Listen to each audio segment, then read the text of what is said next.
Hello friends, welcome to Indian study पर आपका स्वागत है। दोस्तों, जैसा कि आप सभी लोग जानते हैं कि डेली बेसिस पे हम लोग आप लोगों के लिए यूपी जेल ऑर्डर की तैयारी करवा रहे हैं, जिसमें 4 क्लासेस आपको हमारे चैनल पर डेली देखने को मिल रही है। सुबह 5 बजे करंट, सुबह 11 बजे यूपी जी के, दोपहर 3 बजे हिंदी और रात 9 बजे रीजनिंग की क्लास। बहुत ही जल्द मैथ की क्लास भी लेकर के आने वाला हूँ। कई बच्चे कमेंट कर रहे हैं मैथ की क्लास के लिए, तो बच्चों परेशान नहीं होइएगा, बहुत जल्दी लेकर के आने वाला हूँ, ठीक है। और दोस्तों, आज की इस वीडियो में मैंने आप लोगों के पूरे क्वेश्चंस को कवर किया हुआ है, हिंदी के 37। तो वीडियो को लास्ट तक जरूर देखिए, क्योंकि मैं आप लोगों से एक क्वेश्चंस पूछूंगा और उसका आंसर आप लोगों को कमेंट बॉक्स में बताना होगा। साथ ही साथ वीडियो स्टार्ट करने से पहले मैं आपको एक बात बताना चाहता हूँ। डिस्क्रिप्शन में टेलीग्राम चैनल का लिंक दिया हुआ है। सारी पीडीएफ हम लोग आपको टेलीग्राम चैनल पर प्रोवाइड करवाते हैं, तो टेलीग्राम चैनल पर जरूर से ऐड हो जाइएगा। सारी पीडीएफ आपको फ्री में प्रोवाइड करवाई जाती हैं, ठीक है। तो चलिए स्टार्ट करते हैं, देखते हैं पहला क्वेश्चन। और इस बात को ध्यान रखिएगा, जो बच्चे नए ऐड हो रहे हैं टेलीग्राम पर, जो वीडियो है वो रात को सारी पीडीएफ एक साथ आपको मिलती है, चारों क्लास की। कामायनी के रचनाकार कौन है? ये क्वेश्चन आपको यूपी पुलिस कांस्टेबल का जो दोनों एग्जाम हुए थे, 41,520 और 49,568, दोनों ही एग्जाम में ये क्वेश्चंस पूछा गया था। जल्दी बताओ, कामायनी के रचनाकार कौन है? तो आप सभी लोग जानते हैं कि जयशंकर प्रसाद जो है वो कामायनी के रचनाकार हैं, यानी कि इस क्वेश्चंस का आपका पहला ऑप्शन बिल्कुल करेक्ट होना। पानी पानी होना मुहावरे का सही अर्थ क्या है? जल्दी बताओ। क्वेश्चन नंबर 42, पानी पानी होना मुहावरे का सही अर्थ क्या है? सही आंसर हो जाएगा आपका अत्यंत लज्जित होना, यानी कि इस क्वेश्चंस का पहला ऑप्शन आपका बिल्कुल करेक्ट होगा प्यारे बच्चों। नेक्स्ट क्वेश्चन, निम्नलिखित में से कौन सा शब्द अप उपसर्ग से निर्मित नहीं है? उपसर्ग किसी भी शब्द के आगे लगाए जाते हैं। देखो, अपवाद इसमें है, अपकृति है, अपक्रम इसमें भी है, अधिगम इसमें अधि उपसर्ग है, अप उपसर्ग नहीं है, यानी कि दूसरा ऑप्शन आपका जो है वो बिल्कुल करेक्ट हो जाएगा बच्चों। नेक्स्ट क्वेश्चन, निम्नलिखित में से कौन सा शब्द बादल का पर्यायवाची नहीं है? जल्दी बताओ। बादल का पर्यायवाची नहीं है, जल्दी बताओ। देखो, जलधर ये बादल का पर्यायवाची होगा, नभ्राज होगा, अब्ध ये भी होगा, धराधार ये जो है वो बादल का पर्यायवाची नहीं होगा। क्या? धराधार ये बादल का पर्यायवाची नहीं होगा। अम्बुद भी बादल का पर्यायवाची होता है, समझ रहे? तो ये कुछ पर्यायवाची जो है, जो मैंने आपको एक्स्ट्रा बताए हैं, ये भी आपके एग्जाम में कभी कभी पूछ लिए जाते हैं, तो आपको घबराना नहीं है। ब्रज भाषा हिंदी की किस उपभाषा की प्रसिद्ध बोली है? जल्दी बताओ। ब्रज भाषा हिंदी की किस उपभाषा की प्रसिद्ध बोली है? तो ब्रज भाषा जो है ये पश्चिमी हिंदी की उपभाषा की प्रसिद्ध बोली है। कौन सी? ब्रज भाषा, यानी कि इस क्वेश्चन का दूसरा ऑप्शन बिल्कुल करेक्ट है। अन्ना भाव किस प्रकार का समास है? जल्दी बताओ। अन्ना भाव किस प्रकार का समास है? अन्न से अभाव, अन्न से अभाव तो अन्ना भाव हो गया, और से कारक चिन्ह आ गया, और जहां कारक चिन्ह आते हैं वहां पर तत्पुरुष समास होता है। बताया मैंने, समास वाली वीडियो में आने वाली है, टेंशन नहीं लीजिएगा। पहला ऑप्शन आपका बिल्कुल करेक्ट हो जाएगा। अन्ना भाव जो है वो किस प्रकार का समास है? तत्पुरुष समास है। पहला ऑप्शन बच्चों बिल्कुल करेक्ट। पंचवटी किस समास का उदाहरण है? पहला पद अगर संख्यावाचक हो तो आंख बंद करके क्या लगा दो? दिग्गु समास, यानी कि चौथा ऑप्शन बिल्कुल करेक्ट। क्या? चौथा ऑप्शन आपका बिल्कुल करेक्ट हो जाएगा। नेक्स्ट क्वेश्चन, निष्फल किस प्रकार की संधि है? तो देखो, आप लोगों को तो पहले संधि विकसित करना आना चाहिए। नी प्लस फल तो विसर्ग आ गया, और जहां विसर्ग आ जाता है वहां विसर्ग संधि होती है, यानी कि दूसरा ऑप्शन आपका बिल्कुल करेक्ट। ज्यादा सोचने की जरूरत है नहीं है। आरोह शब्द का विपरीतार्थक यानी कि विलोम शब्द आपको बताना है। आरोह का यानी कि आरोह आरोही, छोटे से बड़ा। आरोह का विपरीत क्या हो जाएगा? अवरोह, यानी कि बड़े से छोटा, इसका उल्टा, इसलिए दूसरा ऑप्शन बिल्कुल करेक्ट। लंबोदर, लंबा उदर जिसका, यानी कि कौन है? गणेश जी। अगर यहां से समास पूछा जाता तो कौन सा समास हो जाता है यहाँ पर? जल्दी बताओ। लंबोदर में बहुब्रीहि समास, लेकिन यहाँ पर समास नहीं पूछा। लंबोदर किस प्रकार का शब्द है? तो लंबोदर जो है वो एक योगऋण शब्द है, यानी कि दूसरा ऑप्शन आपका बिल्कुल करेक्ट हो जाएगा। कौन सा दोस्तों? दूसरा ऑप्शन आपका बिल्कुल करेक्ट होगा बच्चों। नेक्स्ट क्वेश्चंस की तरफ चलते हैं। नेक्स्ट क्वेश्चंस, धर्माधर्म में कौन सा समास है? देखो, धर्माधर्म का पहले समास विग्रह करो। इसका समास विग्रह होगा धर्म और अधर्म। धर्माधर्म, इसको जरा समास विग्रह करो। धर्म और अधर्म क्या हो जाएगा? धर्म और अधर्म, और जहां पर भी और आता है वहां पर क्या हो जाता है? द्वंद्व समास। या और आपको देखने को मिल जाए, या जो योजक चिन्ह आपको देखने को मिल जाए, तो वहां पर आपका क्या हो जाता है, द्वंद्व समास, यानी कि पहला ऑप्शन बिल्कुल करेक्ट। निम्नलिखित में से कौन सा टीका का पर्यायवाची है, जल्दी बताओ, टीका का पर्यायवाची। भाष्यांतर, भाष्य, विवर्ती, ये सभी जो है ये टीके के पर्यायवाची हैं, यानी कि इस क्वेश्चंस का चौथा ऑप्शन बिल्कुल करेक्ट हो जाएगा बच्चों। इंपॉर्टेंट क्वेश्चंस, उल्लू का तत्सम बताओ, जल्दी बताओ, ये क्वेश्चंस आपके एग्जाम में पूछा जा चुका है। उल्लू का तत्सम क्या हो जाएगा, तो उल्लू का तत्सम शब्द होगा उलूक, यानी कि तीसरा ऑप्शन आपका बिल्कुल करेक्ट हो जाएगा बच्चों। उल्लू का तत्सम क्या होगा, उलूक। नेक्स्ट क्वेश्चन आपके सामने, निम्नलिखित में से कौन सा बादल का पर्यायवाची है, क्वेश्चन नंबर 54, बादल का हमको पर्यायवाची बताना है। दोबारा, अम्बुद मैंने आपको बताया था बादल का पर्यायवाची होगा, जिमूत भी बादल का पर्यायवाची होता है, बलाहक भी बादल का पर्यायवाची होता है, तो ये सभी जो है वो बादल के पर्यायवाची दिया है, यानी कि चौथा ऑप्शन आपका बिल्कुल करेक्ट हो जाएगा।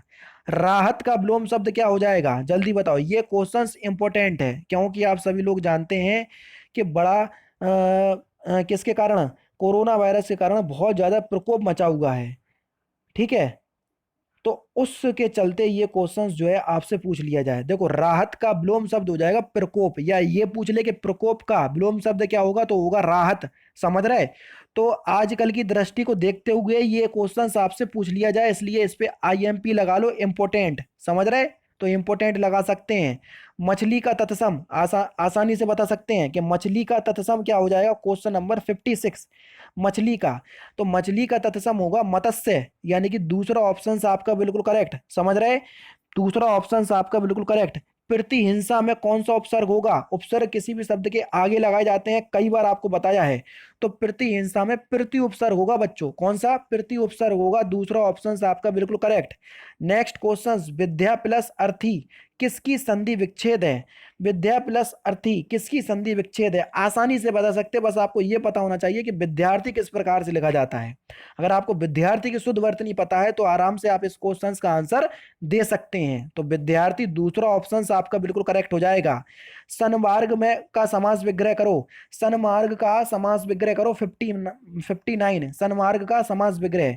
देखो, सनमार्ग का समास विग्रह पहले तो ये बताओ, सनमार्ग में समास विग्रह कौन सा समास होगा। देखो, सत है जो मार्ग, उसको क्या बोलेंगे, सनमार्ग, और जहां पर है जो आता है ना, है जो और के समान, जहां पर है जो और के समान आता है वहां पर कर्मधारय समास होता, कौन सा समास होता, कर्मधारय, तो यहां पर कौन सा समास हो जाएगा, कर्मधारय, और समास विग्रह होगा सत है जो मार्ग, उसको बोलेंगे हम सन्मार्ग। हाथ मल्ला मुहावरे का सही अर्थ क्या है बच्चों, 60, सही आंसर बताइए, हाथ मल्ला मुहावरे का सही आंसर क्या हो जाएगा, पश्चाताप करना, यानी कि पहला ऑप्शन बिल्कुल करेक्ट, कौन सा दोस्तों, पहला ऑप्शन बिल्कुल करेक्ट हो जाएगा बच्चों। तारे गिनना मुहावरे का सही अर्थ क्या है, इंपॉर्टेंट क्वेश्चन, तारे गिनना मुहावरे का सही अर्थ क्या है, तो तारे गिनना मुहावरे का सही अर्थ क्या हो जाएगा, चिंतित रहना, यानी कि दूसरा ऑप्शन आपका बिल्कुल करेक्ट हो जाएगा, कौन सा, दूसरा ऑप्शन आपका बिल्कुल करेक्ट हो जाएगा। चलिए नेक्स्ट क्वेश्चन की तरफ, श्रृंगार रस का स्थायी भाव, मैंने आपसे बोला है कि स्थायी भाव जो है वो सभी रस के याद कर लो तो ज्यादा सही है, तो श्रृंगार रस का स्थायी भाव क्या हो जाएगा, रति, रति जो है वो श्रृंगार रस का स्थायी भाव होता है, तीसरा ऑप्शन बिल्कुल करेक्ट। किस रस को रसराज कहा गया या रसराज की संज्ञा दी गई, बहुत इंपॉर्टेंट क्वेश्चन है, आपके एग्जाम में ये क्वेश्चन पूछा जा चुका है यूपी पुलिस कांस्टेबल में, अगर आपको पता हो तो किस रस को रसराज कहा जाता है, श्रृंगार रस को हम रसराज की संज्ञा देते हैं, यानी कि पहला ही ऑप्शन आपका बिल्कुल करेक्ट हो जाएगा। छपे किस प्रकार का छंद है, जल्दी बता दो, छपे किस प्रकार का छंद है, क्वेश्चन नंबर 64, छपे किस प्रकार का छंद है, छपे जो है वो एक मात्रिक छंद है, छपे मात्रिक छंद है, यह 6 चरणों वाला विषम मात्रिक छंद होता है, समझ रहे, इसके प्रथम 4 चरण रोला के तथा अंतिम 2 चरण उलाला के होते हैं, तो उसको हम क्या कहते हैं, छपे छंद, यानी कि छपे छंद जो है वो किस किस से मिलकर बना बना होता है, रोला और उलाला से मिलकर बना होता है छपे छंद, ये भी आपसे पूछा जाता है, इसलिए मैं आपको बता रहा हूं। स्कंदगुप्त किसकी नायक कृति है, नाट्य कृति, स्कंदगुप्त जो है वो एक नाट्य कृति है, तो ये किसकी नाट्य कृति है स्कंदगुप्त, क्वेश्चन नंबर 65, तो ये जयशंकर प्रसाद की नाट्य कृति है स्कंदगुप्त, किसकी, जयशंकर प्रसाद की, पहला ऑप्शन आपका बिल्कुल करेक्ट है। बादल राग किसकी लंबी कविता है, बादल राग किसकी लंबी कविता है, 66, जल्दी बता दो, बादल राग, तो ये किसकी है, निराला की है, जी हाँ दोस्तों, दूसरा ऑप्शन आपका बिल्कुल करेक्ट हो जाएगा, बादल राग शीर्षक कविता निराला जी की एक लंबी तथा प्रसिद्ध ओजस्वी रचना है, इसमें कवि ने बादल को क्रांति का प्रतीक माना है, समझ रहे, नेक्स्ट क्वेश्चन आपके सामने 67 और 68, इसमें क्या करना है आपको, एक विकल्प उक्त वाक्य का शुद्ध है, यानी कि शुद्ध वाक्य को आपको चुनना है। इधर आजकल भ्रष्टाचार बहुत है, इससे आपको शुद्ध वाक्य बनाना है, तो जल्दी बताओ, जल्दी बताओ। देखो, आजकल भ्रष्टाचार बहुत है, इधर का मतलब तो ये हटा ही दो, समझ रहे हैं, आजकल भ्रष्टाचार बहुत है, यानी कि तीसरा ऑप्शन बिल्कुल करेक्ट।